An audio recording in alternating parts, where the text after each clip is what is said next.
Assalamualaikum warahmatullahi wabarakatuh. Perkenalkan, nama saya Siti Qoriah, guru biologi di SMA Negeri 1 Mandirancan.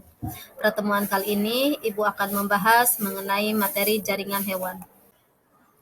Jaringan hewan terbagi menjadi 4 macam. Yang pertama yaitu jaringan epitel atau epitelium, yang kedua jaringan ikat atau konektif, yang ketiga jaringan otot, dan yang keempat jaringan saraf. Baiklah, Ibu akan bahas yang pertama yaitu jaringan epitel. Jaringan epitel kalau di tumbuhan yaitu sama juga dengan jaringan epidermis. Jaringan epitel merupakan jaringan yang membatasi dua lingkungan berbeda dalam tubuh hewan dan melekat pada jaringan ikat. Jaringan epitel berdasarkan letaknya dibagi menjadi 3. Ada jaringan epitel epidermis, yang kedua endotelium, dan yang ketiga mesotelium. Epidermis yaitu yang berbatasan dengan lingkungan luar, yaitu jaringan paling luar. Yang kedua endotelium, yaitu jaringan bagian tengah yang membatasi organ dalam. Yang ketiga mesotelium yang membatasi rongga, ini bagian dalam. Ciri-ciri khusus dari jaringan epitel: yang pertama, sel-selnya tersusun rapat. Yang kedua, tidak mengandung pembuluh darah namun mengandung saraf. Yang ketiga, kemampuan regenerasinya tinggi.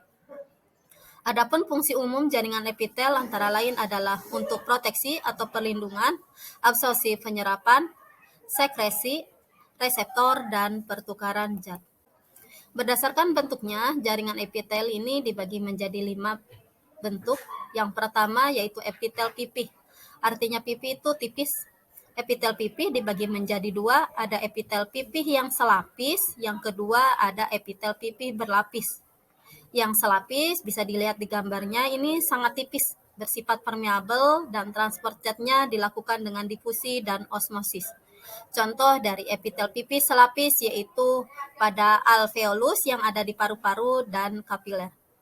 Sedangkan epitel pipih berlapis ini lapisannya lebih dari 1 lapis, berfungsi sebagai pelindung dari luar tubuh dan mudah melakukan regenerasi. Contohnya epitel pipih berlapis yaitu pada epitel kulit, mulut, dan vagina. Yang kedua, epitel kubus. Epitel kubus juga sama dengan epitel pipih, yaitu dibagi menjadi 2, ada epitel kubus yang selapis dan epitel kubus berlapis.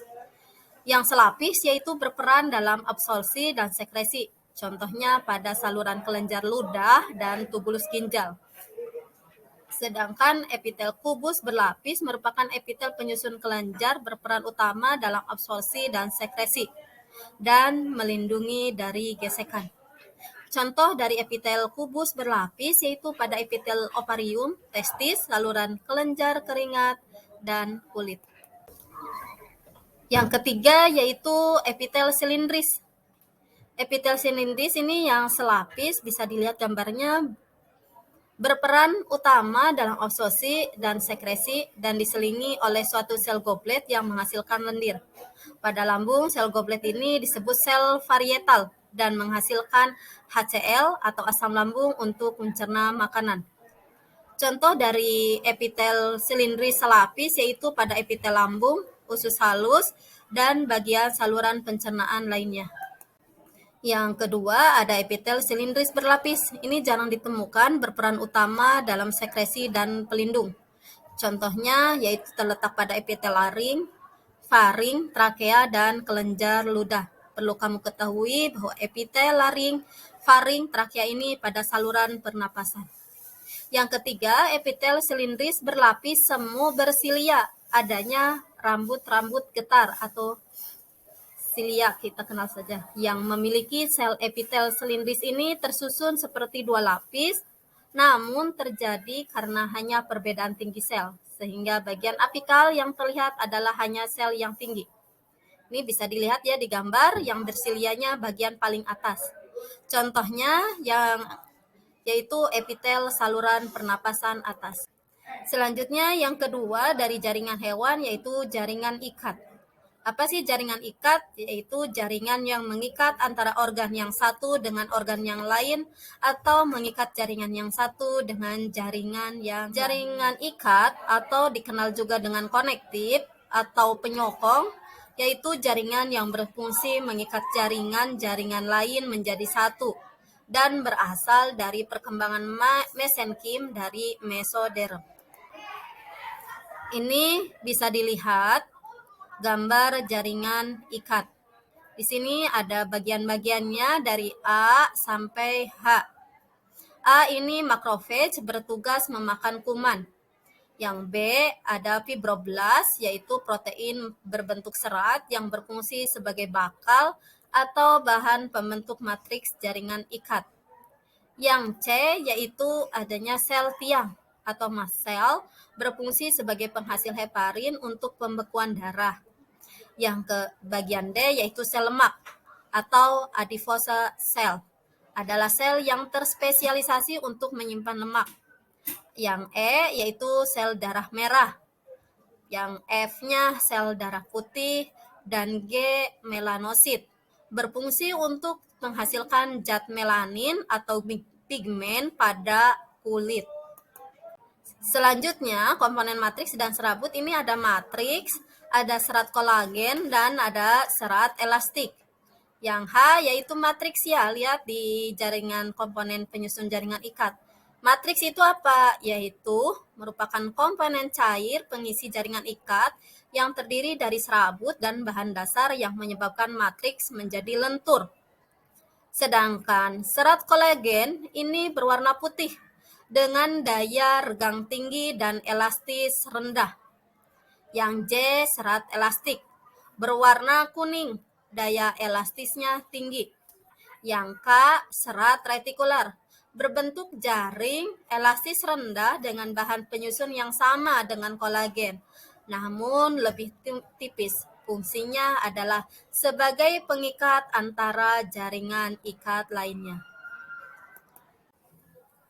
Selanjutnya yaitu klasifikasi jaringan ikat.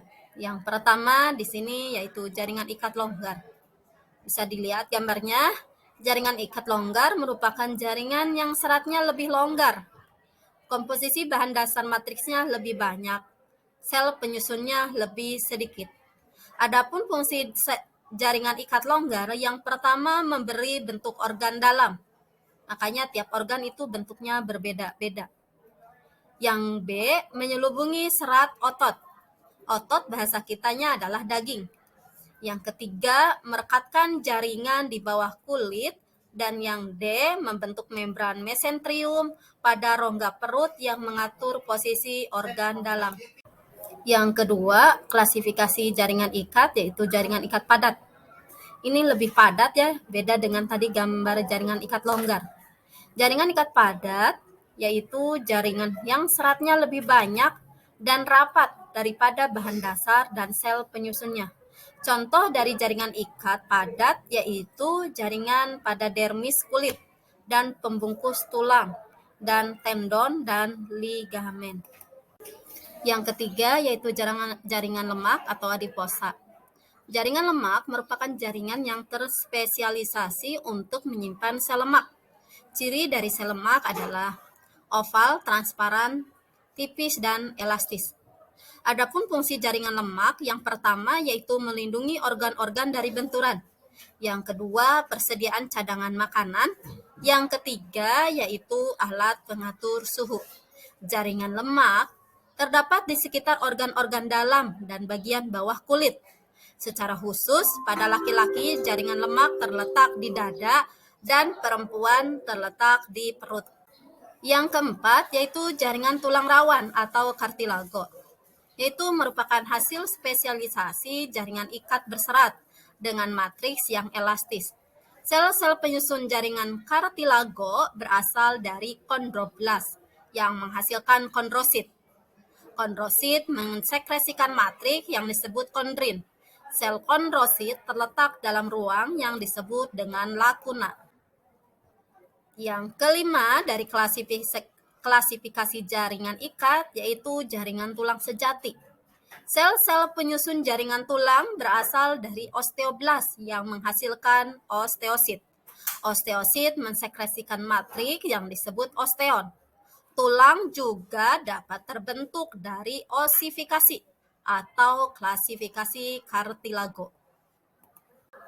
Yang keenam dari klasifikasi jaringan ikat yaitu jaringan darah. Ternyata darah itu merupakan jaringan ikat yang terspesialisasi sebagai tempat sel-sel darah dengan matriks cair atau plasma darah.